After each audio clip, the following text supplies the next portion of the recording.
Good morning, YouTube family. Happy July 1st.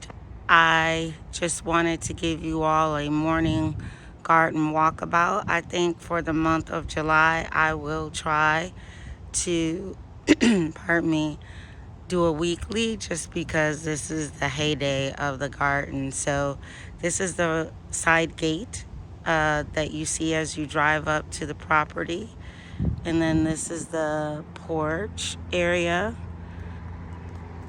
I'm not going to spend as much time walking through the names of the plants, primarily because I do that each and every time.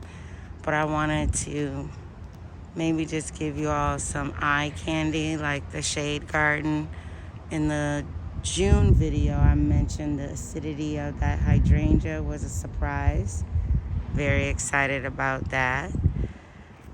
Pardon my last video. Only Jesus knows what made me record that in portrait. I will probably take that down.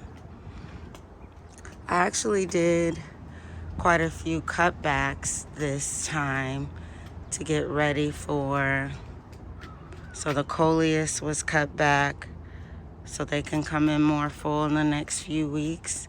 The stilbees won't be in bloom then, but they're quite lovely right now. Coming around to, the smoke bush, pardon my shadow, is truly becoming a smoke tree. And then coming over this way, I did have to get rid of one of the bird feeders because, yeah, I do not like rodents. So if you all have suggestions about how you can still do a bird feeder and avoid rodents, I'm very interested. And I know a few of my friends and associates that live in different areas of the city, like suburbia, rural areas of Western New York, have examined how they could still do bird feeders, but I was like, no, it shouldn't be a problem. It'll be fine.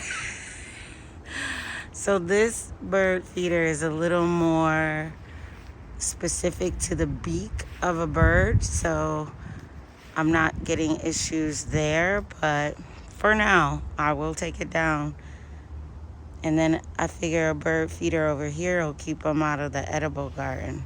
We're going to come right into the sun, where you can see how things are maturing this side of the arbor trellis. And then the strawberries and lettuces, the fruit trees, the shading and protecting of the, not shading necessarily, but protection of the berries, blueberries, blackberries. The espalier has really been exciting. And then coming around, how just things are maturing. We're expecting rain tonight, so put a little more soil in the potatoes and the residual in the asparagus, just to guide them into healthy growth. I just cut back the kale that was being abused by whatever was eating the kale.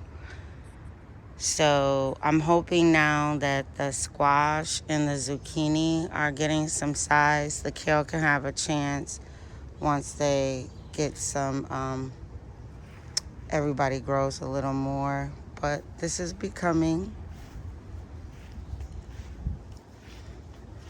And then I still protect these guys. I don't know what I'm going to do, really. I have to do some research. So those are cabbages and collards. You know they're not going to make it much longer in there. And then started trellising the tomatoes. This grapevine is really enjoying her space. I'm excited for what her future holds. Very, very excited for what her future holds.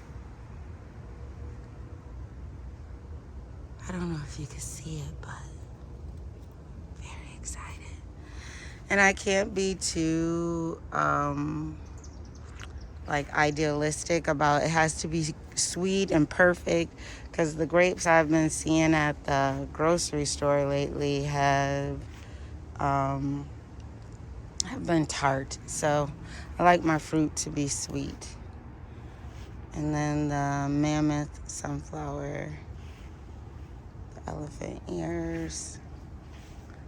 I said I wasn't going to focus on the names, but guys, they are such an encouragement for me and my family. Hanging baskets after they're cut back. It's true, they really do enjoy petunias, a cut back. And then coming over here, just cut these back so they can continue to put on a lovely show for us.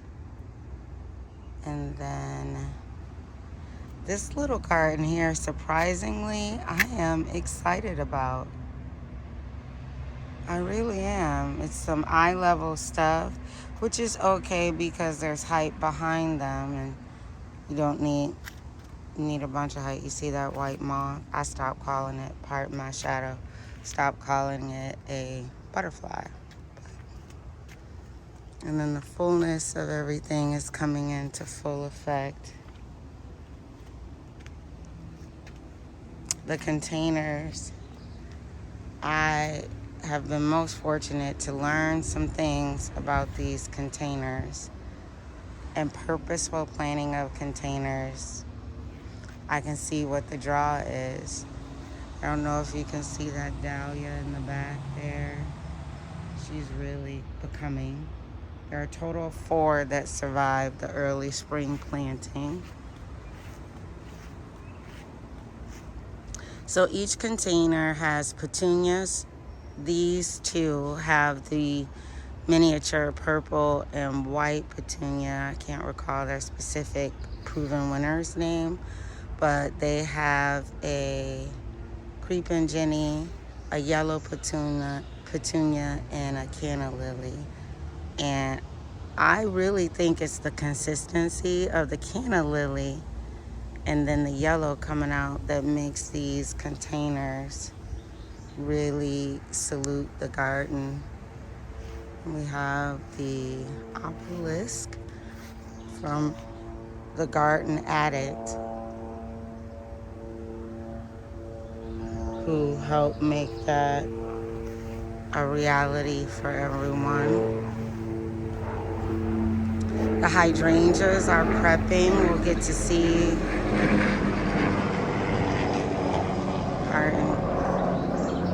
see who is a pom-pom versus a dinner plate, and so are the Hong Kong lilies.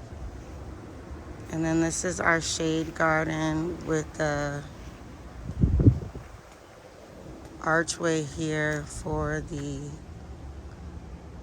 what are those, clematis? Clematis. I said I wasn't, but still want to salute them.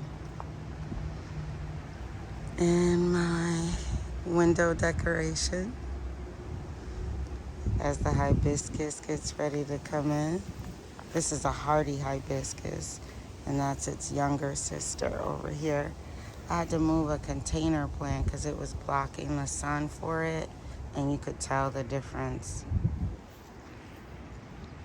And then the sedum, just excited, sedum along the walkway. Still some deweeding that needs to go. But this is our garden view.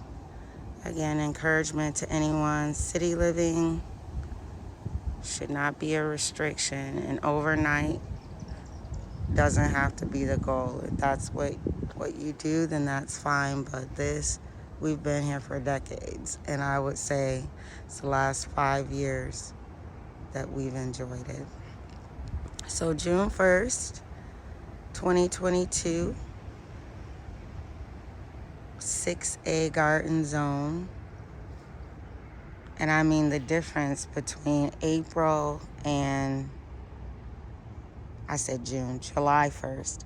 The difference between April and July is so worth the effort. And I want to say that this has been the earliest, starting in April with turning things over for enjoyment, has been the earliest we've been able to enjoy it. So start early, get in there. Once it's established, it's just a matter of your favorites. Have a wonderful day, guys. The city's waking up. Take care. Bye-bye.